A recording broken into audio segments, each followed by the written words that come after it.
Hey guys, welcome back to Recipes Tested. Today I'm going to be making some egg muffins. I'm going to be using this heart-shaped mold to make them.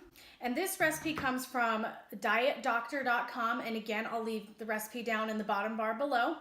Give me a thumbs up for egg muffins and I'll show you guys how to make the recipe. Okay, so I went ahead and put my eggs in my bowl, and then it just said to add chopped bacon for 5 ounces of chopped bacon and then my chives. So I went ahead and did that, and the only seasoning in here it said was salt, pepper, and a little bit of pesto if you wanted to, so I went ahead and added that, and then 3 ounces of shredded cheese.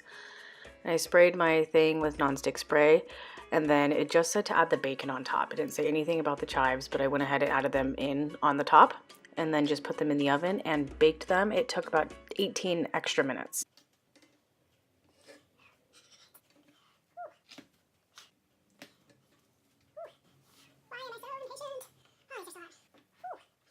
They turned out pretty good.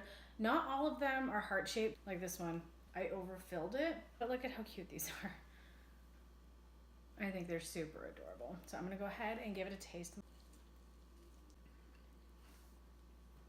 Okay, first of all, they're really greasy.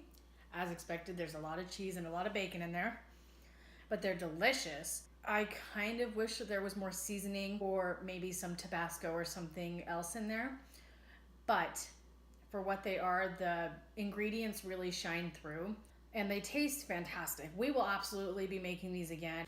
I think next time I won't just add my additions to the top. I really wish that there was more of a bite of bacon throughout the whole thing. We'll also probably be playing around with the flavors and maybe throwing in just broccoli and cheese or anything really. These are fantastic. So that's it. Thank you guys so much for watching. I really appreciate all of your support. Leave me a comment down below if you guys have anything else that you want tested, and I'll see you in my next video.